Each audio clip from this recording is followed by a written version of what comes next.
got one more talk here from Sarah Auburn. So I think we will go straight to that and leave questions for later. So Sarah, unfortunately, is unable to join us live. She's on an airplane right now, I believe. But she's going to talk about the genetic surveillance of Plasmodium vivax, which, of course, we haven't really touched very much on in the previous talks. So, and after this, we'll open up for some more questions. Thank you very much to the GenRe-Mekong organizers for the invitation to present at this meeting. And please accept my apologies that I couldn't present live. I'm very excited to present because this is a really great opportunity for me to give you an overview of some new tools that we're developing within the VivaxGen network for the molecular surveillance of Vivax. And I'm really interested to hear the thoughts from this specific audience on how we can improve upon some of those tools that I'm going to show you to make sure they're really meeting your use case needs in the Mekong region. So I'm going to start with an introduction of VivaxGen. What is VivaxGen?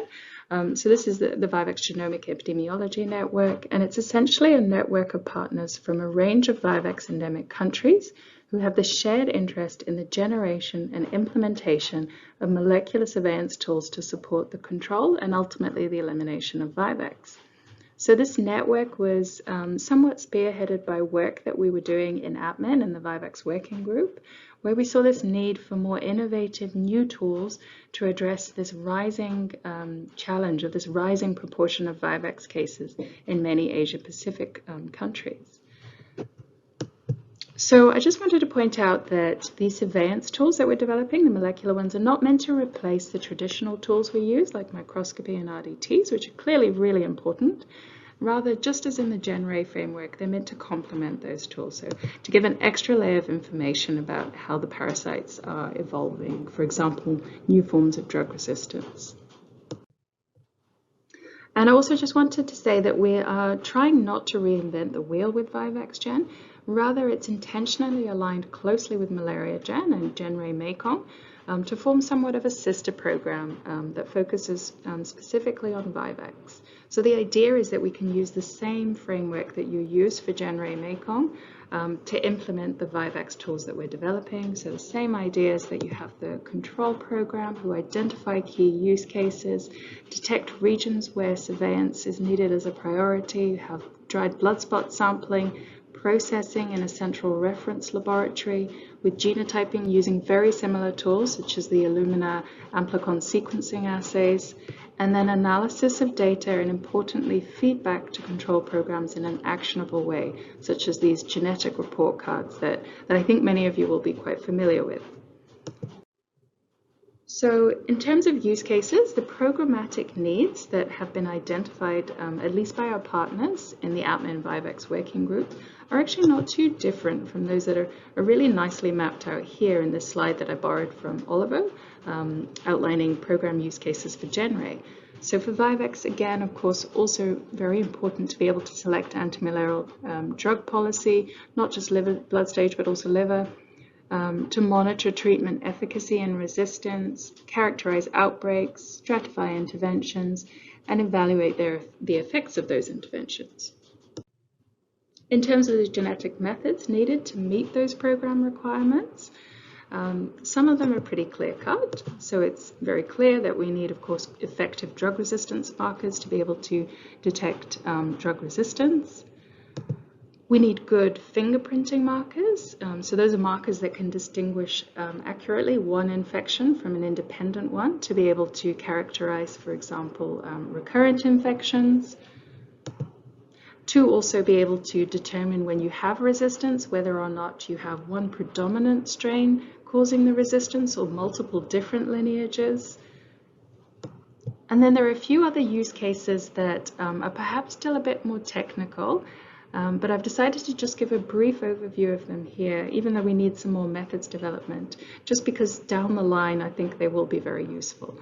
So these might include using those same fingerprinting markers I mentioned to assess, for example, transmission intensity, And you might imagine how this could be useful, for example, to look for evidence of transmission reduction before and after an intervention is applied.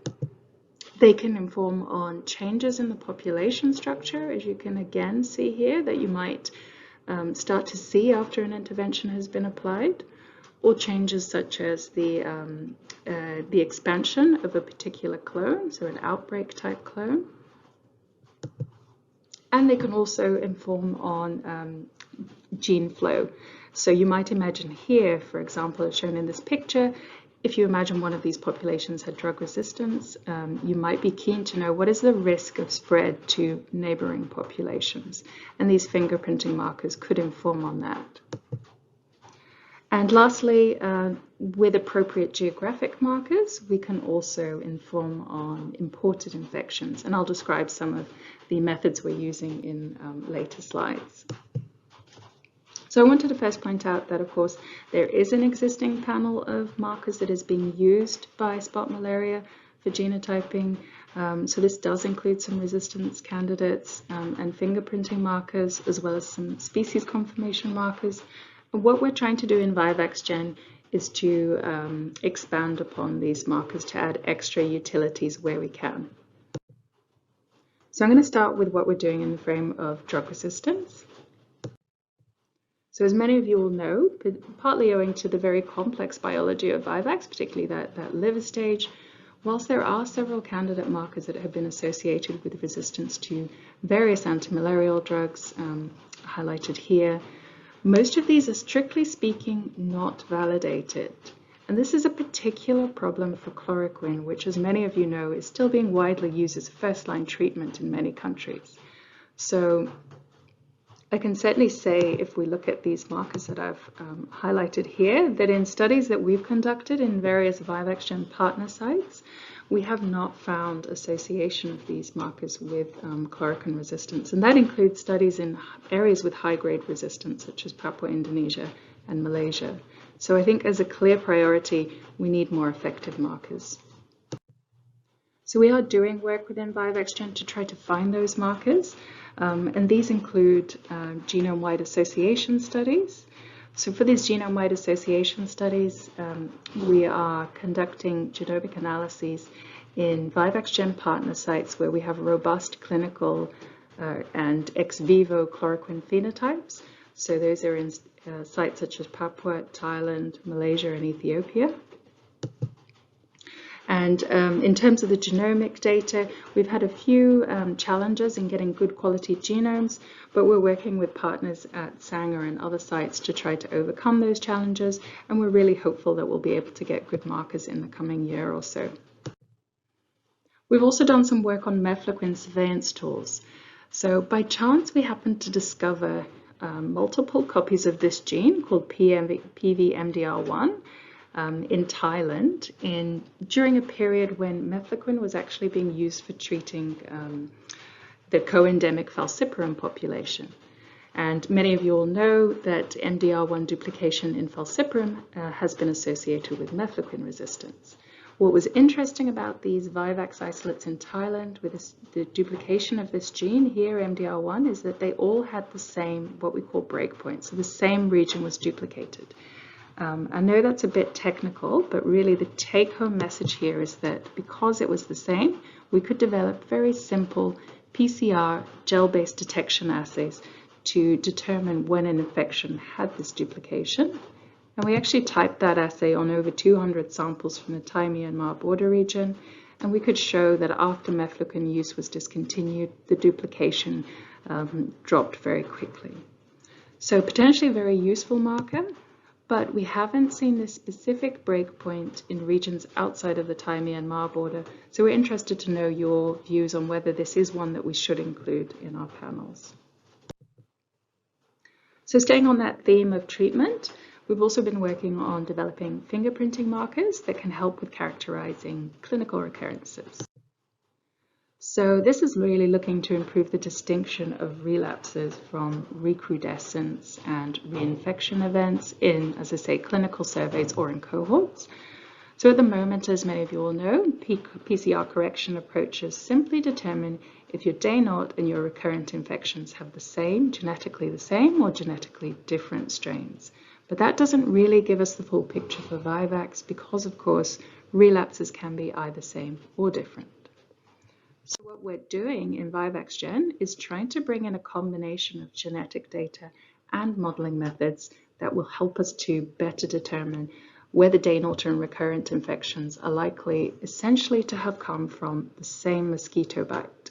So the assumption here is that parasites that are in the same mosquito bite or the same inoculum have the same parents, and therefore, even if they're genetically not identical, they should still have relatedness, like we have with sisters or brothers. So where we see day naught and recurrent infections that are not genetically identical, but have this familial relationship, like siblings, we can now more confidently rule out that they were reinfections. So I should say it is still tricky to distinguish the origin of infections, day naught and recurrent infections that are identical, but we can use clevering models such as this one described by Amy and Taylor and colleagues with time to event information to resolve those. So what markers do we need to accurately determine those relationship patterns I mentioned? Well, luckily, when we started the study, this paper by Amy Taylor and her colleagues had been put out, which showed us that modeling suggests we need about 100 multi-allelic fingerprinting markers. So about 100 markers gives us low error rates. And so the key message here is that the 38 fingerprinting markers that we currently have for spot malaria wouldn't be sufficient. So we set out to identify a new set of markers, and this was a collaboration with Dr. Sasha Siegel from the Sanger Institute and others from the Sanger, where we set out to select a panel of 100 multi-allelic markers across the vivax genome that could be used in any global region and could be genotyped using those same Illumina methods that are currently used by the GenRe-Mekong project. And we call these markers microhaplotypes. So microhaplotypes are basically short regions where you capture not just one, but many variants. And that gives us a lot of information at each locus. You can see here with just one locus. Now as we add in more loci, you can see we get a lot of genetic information, and you can just imagine what 100 microhaplotypes would look like. And so we could show using Amy's model that with all of this rich information from the microhaplotypes, as shown in this example from Southeast Asia, we observe relatively low error rates when we try to estimate the relatedness of pairs of day naught and recurrent infections with 100 microhaplotypes. And you don't need to worry too much about these figures, but ultimately the error rates here are mostly below 10%, similar to what was predicted. And really the key take-home message here is that we can have much more confident recurrence classification using data at these markers and appropriate models to help to resolve what was previously a confusing situation about the origin of recurrence. And that's going to be really informative for interpreting clinical surveys and cohorts. So because the microhaplotypes fingerprint vivax infections so well, aside from their utility for characterizing recurrences, they have a whole range of other utilities. And I won't go into detail in those, but just wanted to highlight one because we have some nice data on this, which is the utility in characterizing outbreaks. So as I mentioned, a few years ago, we generated some lovely genomic data from a Malaysian vivax population. And this was during a period when we saw this large outbreak of essentially clonal identical infections in 2014.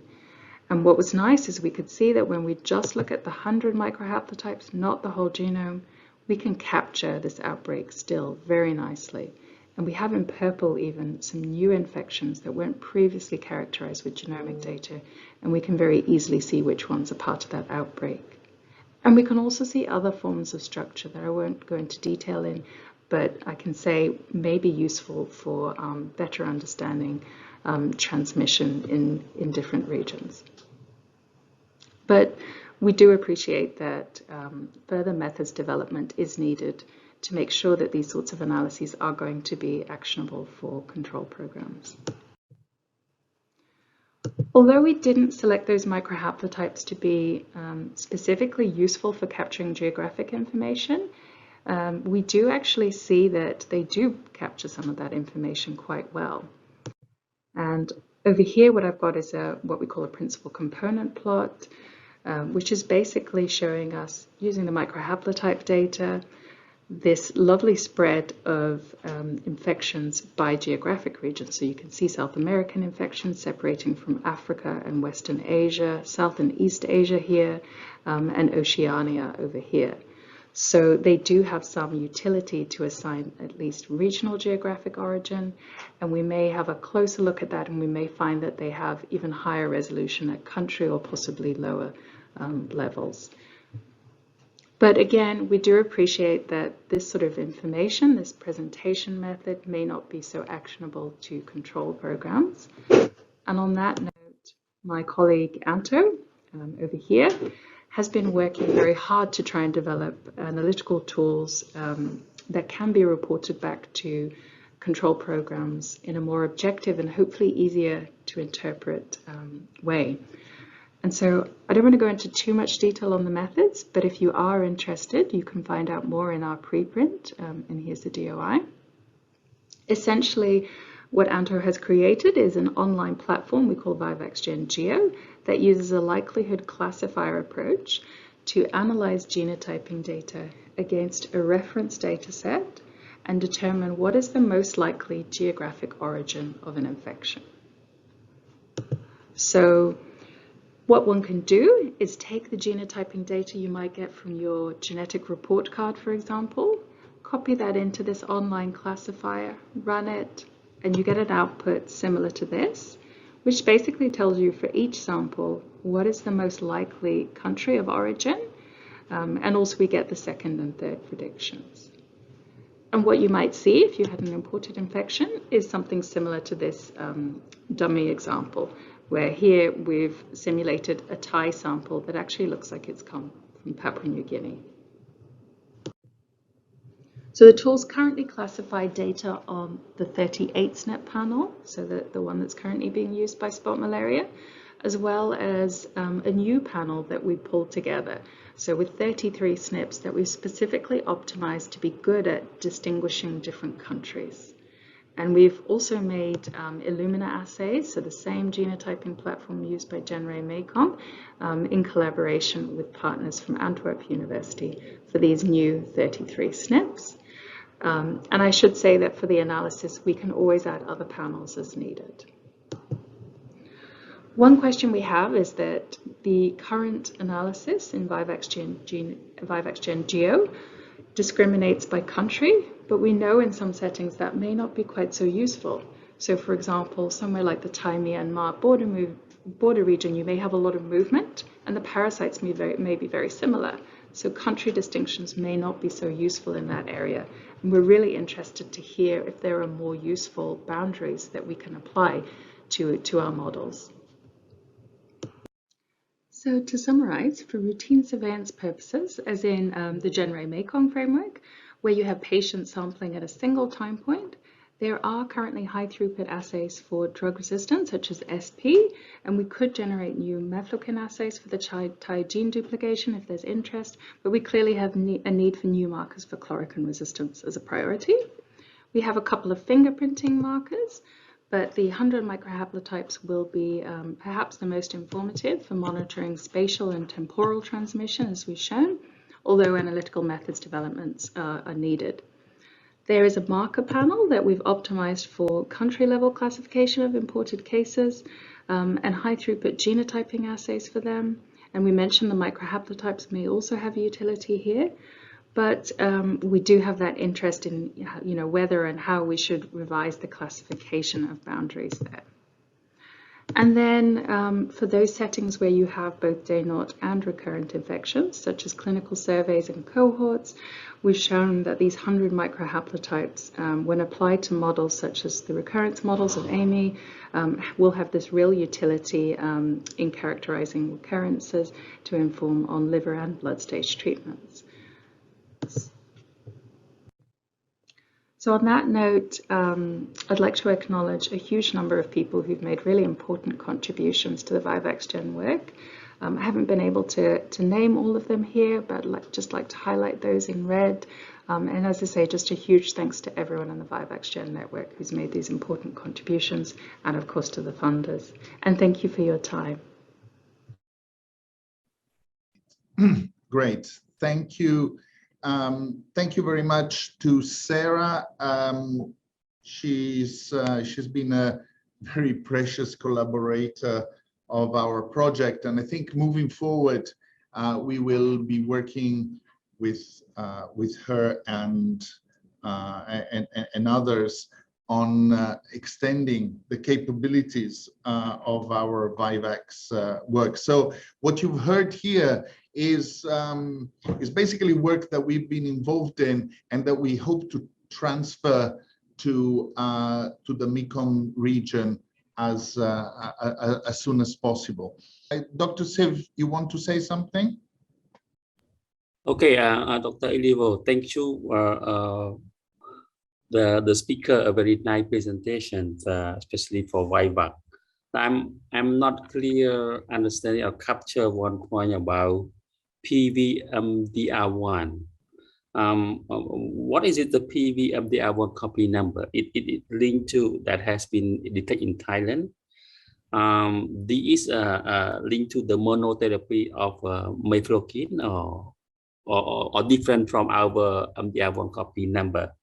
And the second point, I'm very interesting to hear that this is a very interesting knowledge that should be transferred to the Sub-Mekong regions as soon as possible, because we has a mandate to eliminate PV soon in the country.